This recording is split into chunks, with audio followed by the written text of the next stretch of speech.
You know, there's a house that sits at the bottom of this lake.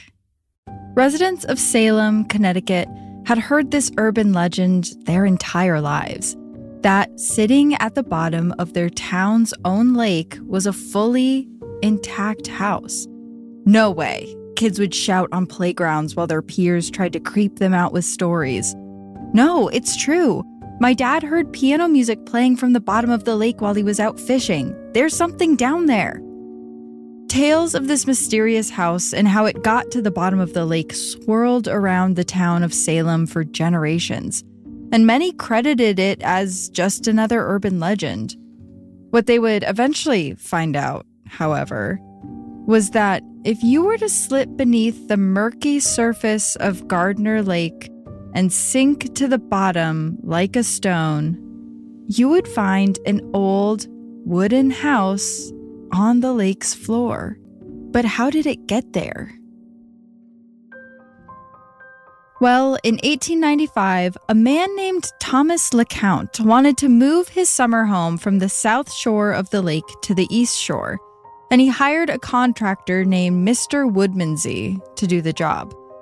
But Mr. Woodmansey thought it would be too expensive to move the house via the dirt roads surrounding the lake.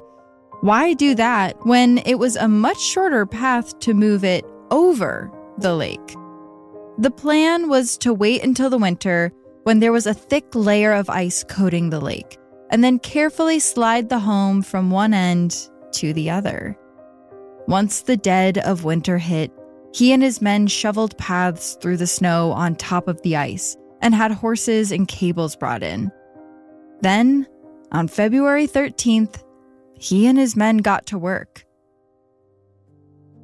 Initially, the house slid fine, without issue. But about 3/4 of the way across the lake, the men tugged on the ropes, but the house didn't budge. They pulled again. Nothing. The house had gone over an unshoveled patch of snow and got lodged on a bank. As it sat there, the bending and bowing of the ice could be heard. The men quickly tried to shovel their way out while the horses pulled, but the house wouldn't budge. To the west, the sun was quickly disappearing below the horizon, making the chill in the air more biting. Mr. Woodmansey knew he had to make a decision. Keep trying and risk hurting his already exhausted and freezing men, or come back in the morning. Woodmansey decided to wait until the next day. Though the ice moaned and cracked as it settled, he thought it would freeze to be even stronger overnight. Unbeknownst to him, that was the worst decision he could have made. Gardner Lake was dammed, which no one bothered to check, and overnight, the lake was partially drained. This meant that there would now be a gap between the waterline and the unmoving ice. By the time the men arrived the following morning, the house was at a 45-degree angle. Its back half had broken through the ice and was now sinking. Woodmansey and his men looked at the house, defeated. There was no way they could finish the job now.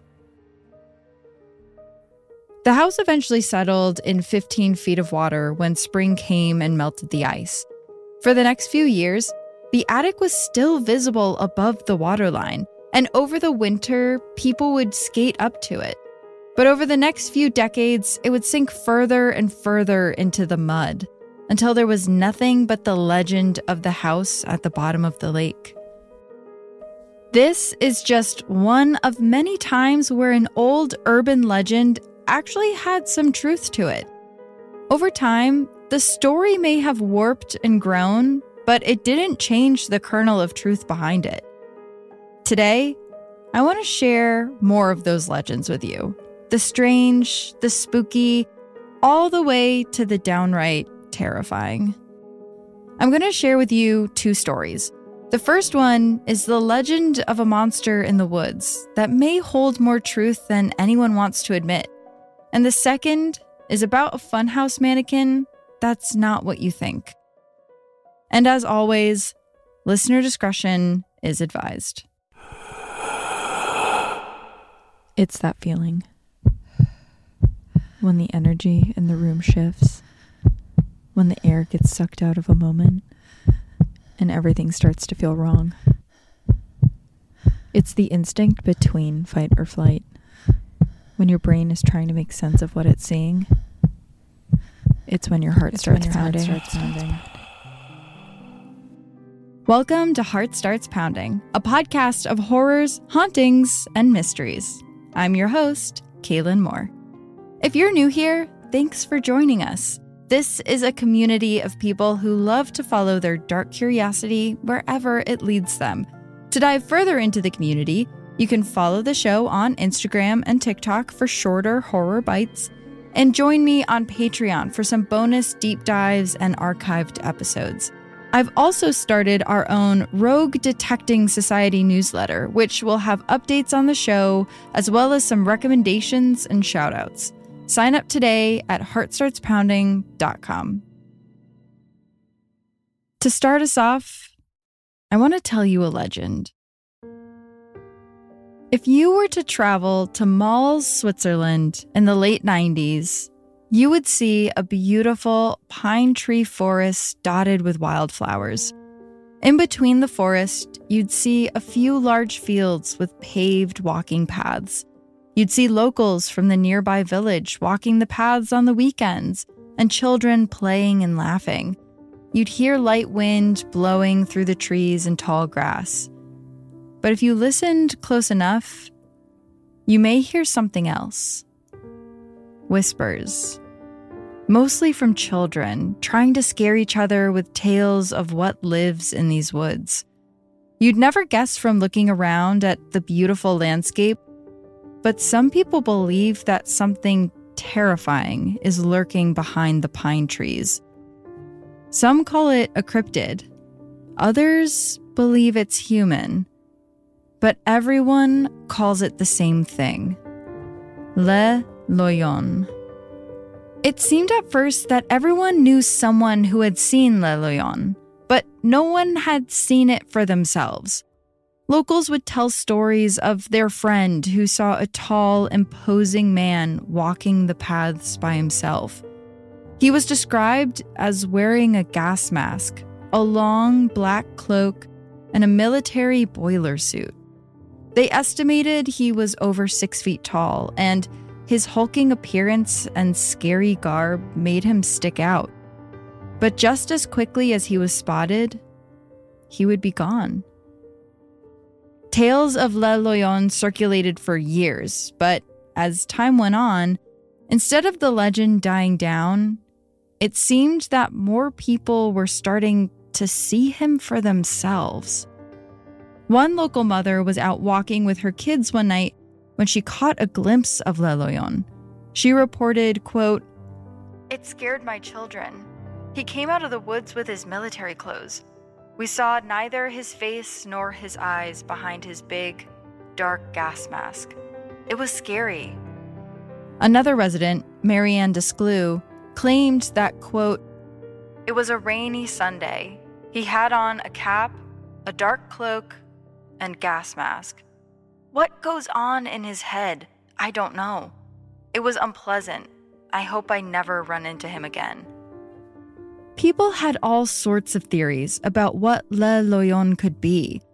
To some, he was a cryptid, way too mysterious to be a man. Others swore he was the boogeyman. But some locals were afraid that he was just a regular guy that enjoyed spooking children in his strange attire. Or perhaps he had some sort of deformity or skin condition and was afraid to be out in the open air where people could see him. Regardless, police were called to search the area, but they found nothing to prove the man in the gas mask was real. So, Le Loyon remained a legend, though locals insisted they weren't crazy, they knew what they saw. But for now, he was just a tall tale they would tell each other. Just another reason teens dared each other to go into the forest at night. Then, One day in 2013, a nature photographer in the area was out when he heard something in the woods next to him. A man wearing a gas mask and cape stepped out of the woods while the photographer was on the trail. The photographer reported that, quote, "It had a military cape, boots, and an army gas mask, an antique type. He stared at me and then turned his back on me and left in silence." Before Le Loyon went back into the woods, the man grabbed his camera and snapped a photo. In it, you can clearly see a camouflage cape on a hulking stranger walking towards the woods. The photo was sent to local news and immediately went viral. Websites touted it as the first real image capturing Le Loyon, and people felt vindicated. They weren't crazy. The gas-masked man in the woods was real, and now they had proof. But what's even stranger than Le Loyon being caught on film is what happened afterwards. Apparently, he didn't like the attention because, reported in local newspaper Le Matin, soon after the photo went viral, Le Loyon's long trench coat and gas mask were found folded in the clearing he was photographed in. With it, a note chastising the paper for running the photo. The note is written in French, and it claims that these walks were therapy to the man behind the mask. And because of the paper outing him, he'll never do them again. He asked why children were afraid of him and not afraid of what they were seeing on TV or in the media. The end of the note reads that Switzerland is a very small country that believes everything that doesn't conform needs to be eradicated. He felt like he was being left in peace until the paper ran the story. The author refers to himself as a beast and says the hunt for him is too great, but that he will come back to haunt the narrow minds of your kind because a ghost never dies. And then, Le Loyon was never seen again. Some people feared he took his life. Others felt that the note referred more to putting an end to that part of his life, the part that walks around in the woods in scary clothes, but ultimately doesn't hurt anyone. So maybe there was a kernel of truth to the Le Loyon story after all, and the children and mothers who caught glimpses of the man in the forest weren't fibbing. When I first heard this story, it reminded me of the legend of Charlie No Face. In western Pennsylvania from the 40s to the 70s, there was a legend about a man with no face who would wander the streets at night. He was sometimes called the Green Man, as children alleged that he had green skin from being electrocuted as a child. The story, though terrifying, was partly true. There was a man, Raymond Theodore Robinson, who would wander the streets at night. And while he did have a face, a childhood accident robbed it of most of its features. When Robinson was just 8 years old, he was climbing an electrical pole to reach a bird's nest when he made contact with a wire carrying 11,000 volts of electricity. The injury kept him in the hospital for 2 months, and he lost his eyes, nose, right arm, as well as skin on his face. But he wasn't a monster or a cryptid. He was a man who was self-conscious about the way he looked and would only walk at night so as to not scare children. Maybe something similar was the case with Le Loyon. Maybe he was a man who just wanted to hide from the world in his own strange way. This brings us to our next story, the legend of the Funhouse Dummy, after the break.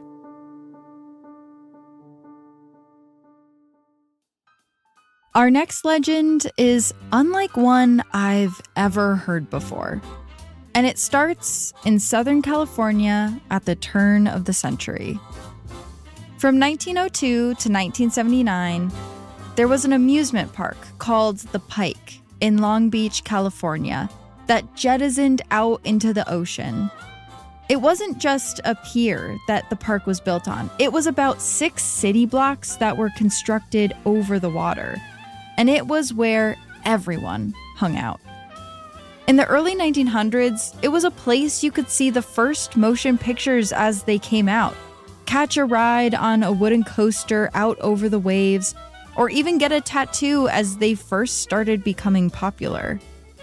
The park morphed over its lifespan, growing in size and thrills the older it got. And by the 50s, there were over 200 amusements on and around the pier. That's also when the Pike was renamed the New Pike. Of course, like any amusement park, it wasn't without its accidents. Someone once died on the Figure 8 coaster, which was open from 1908 to 1914. The rider had seen a sign saying no standing on the ride, and he must have thought that that was a challenge. It wasn't long after he stood up on the coaster that he was beheaded.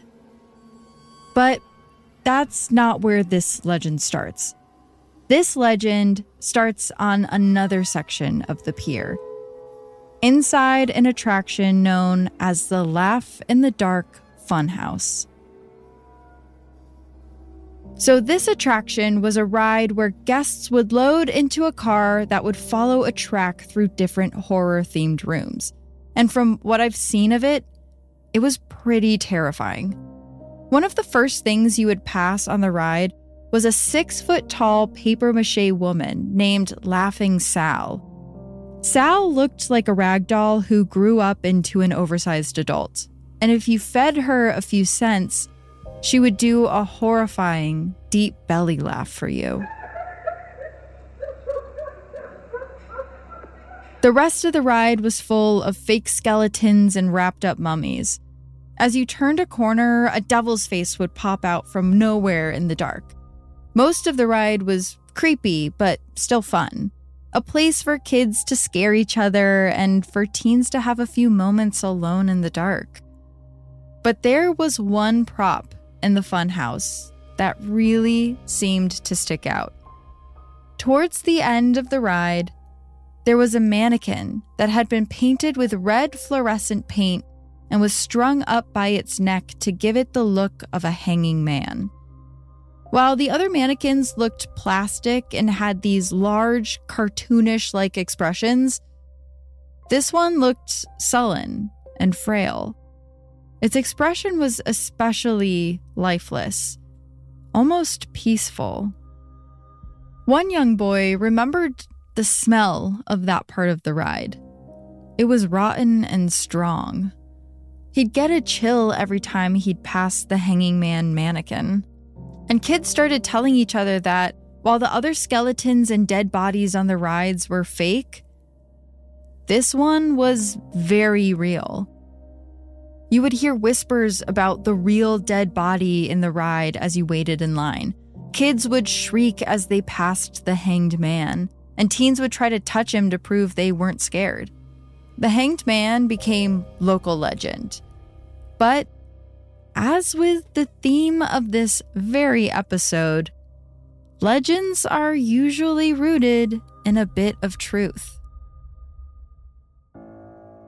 In December of 1976, the film crew from the TV show $6 Million Man arrived at the Laugh in the Dark Funhouse to film an episode. The funhouse was cleared of all riders, and the crew stepped in to do a little production design. At one point while filming, the director decided he didn't like the way the hanged man looked in one shot, and he asked a crew member to go take him down. As the crew member undid the rope and lowered the mannequin, its arm fell off, a clean break from the shoulder. The crew member ran to get some glue, but when he got back and attempted to put the arm back on, he noticed that the arm was not plastic. Inside, there was bone. He starts screaming. And soon, the police are on the scene who confiscate the mannequin and transport it to the coroner's office.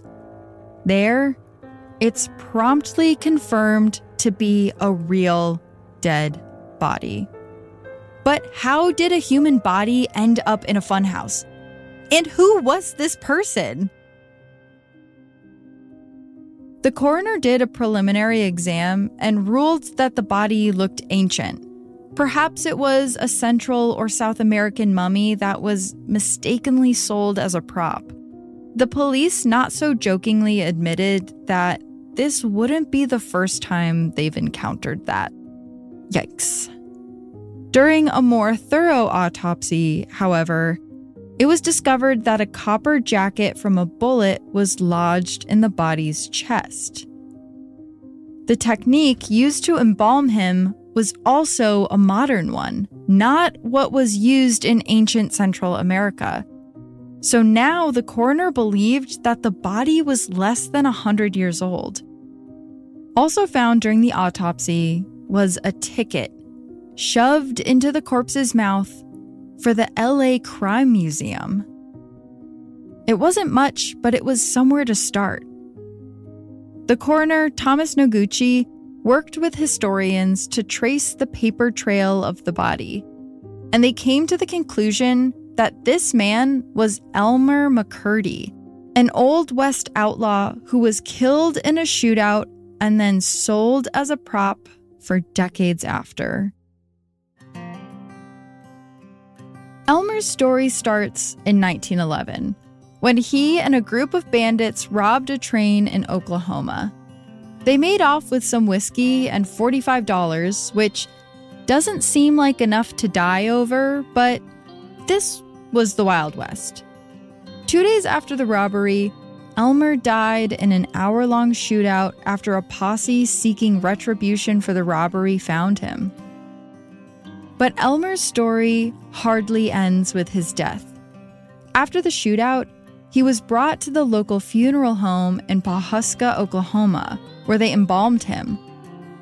Afterwards, he was propped up in the morgue's window for someone to come claim him, but also for locals to gawk at. There, he laid unclaimed for years. The outlaw had no friends or family who would come claim him.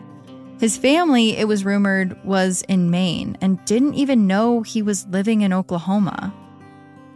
The longer he sat, the more word spread around the area that there was an embalmed bandit sitting in the mortuary. Rumor had it he was in near perfect condition, despite how long he had been dead for. Soon, people were traveling miles to catch a glimpse of the 5'3" outlaw. But still, no one claimed him. Not until 2 men from California rode into town on horseback, claiming to be the long-lost brothers of Elmer. They begged the mortician to hand over their brother, and, sick with grief, they loaded him in the back of their wagon and rode him back to California. Only, those men weren't his brothers. They were carnies. The legend of the embalmed bandit had traveled all the way to California, and now these 2 men were going to try to make a profit off of it. Thus started Elmer's new career as a sideshow attraction. He was sold from carnival to carnival, making his way around the country. One man named Dwayne Esper claimed he owned Elmer's corpse for 15 years and made $100,000 off touring him around the country. Dwayne was also a director, the one who gave us Reefer Madness, actually, if you've ever seen, and he featured Elmer's body in his movie Narcotic. Another man, Lorne McCargar, claimed he remembered seeing Elmer's body in the 1920s at a circus. He thought it was a Barnum and Bailey circus, and that there was a tent in the sideshow attraction area where a body was being billed as the Oklahoma outlaw. Inside the tent was a pine box with the leathery body of a man inside. A woman running the show announced, "This is the body of Frank McCurdy, an Oklahoma outlaw who in 1911 held up and robbed a Katy train running between Oklahoma and Kansas. After a fight, he was shot in the right breast, received the bullet wound, and afterwards took poison. The body is not petrified, but mummified. If it was petrified, it would be heavy like a stone, but it only weighs 95 pounds. There is $1,000 offered to anyone who can prove this is not a genuine body. You may bring your own doctor to examine it if you wish. 10 years later, he was featured in the LA Times Fun Things to Do downtown, where the morbidly curious could pay 10 cents to see Elmer in his casket. After that, he was bought by another carny, covered in wax, and added to a villain's display of wax dummies. But soon, sideshow attractions fell out of favor, and he was put into storage for the next 20 years. In the 60s, he was sold to the Hollywood Wax Museum, and it's probably at this time that people stopped thinking he's a real corpse. He had been in storage for 2 decades at that point, and now was covered in wax. The Wax Museum sold him to another wax museum, which quickly went under, and then he was sold off one final time to the Laugh in the Dark Funhouse. In 1977, after he had been rescued from Long Beach, Elmer was finally laid to rest back in Oklahoma. A horse-drawn buggy carried his pine box to a quiet hill, where he was at long last awarded some privacy. For being a pretty poor outlaw in life, one who only robbed trains when he needed a few bucks for more alcohol, he was incredibly successful in death. And it didn't stop there. After his burial, his legacy continued on. That boy that saw Elmer in the Laugh in the Dark Funhouse and noticed the smell, that was Mark Taylor, a designer for the He-Man toys, one of the most successful lines of toys ever made. After seeing the strange corpse there, he was haunted by the image for decades, until finally, he put the image down into a toy design. It inspired the villain character Skeletor, who still lives on today as part of the He-Man brand. Elmer may be retired, but his legacy lives on, forever changing and morphing like the legend of the Hanged Man. Researching this episode, I couldn't help but think about the legends that were told to me growing up. That my neighbor shot at kids that touched his lawn. That a body was found in the attic of a house up the road. That a small pond in town was full of dead cats. As much as these legends shape-shifted and grew over time, I wonder if they all started with a kernel of truth. Think of the legends you grew up with, the scary ones about your town, about your community. Were any of them real? I'm actually curious. Feel free to email me and let me know. The stories we tell each other, even the ones about houses at the bottom of a lake, all come from somewhere. This has been Heart Starts Pounding, written and produced by me, Kaylin Moore. Sound design and mix by Peachtree Sound. Shout out to our new patrons, Luca, Shailene, Anali, Courtney, Pumi, Bailey, Brandy, Jessica, Hannah, Dantino, Kelsey, Lewis, Manushi, Emma, Connor, Nokia, Emily, Jesse, Peppermint Cutie, Anne, and Michelle. Special thanks to Travis Dunlap, Grayson Jernigan, the team at WME, and Ben Jaffe. Have a heart-pounding story or a case request? Check out heartstartspounding.com. Until next time, stay curious. Woo!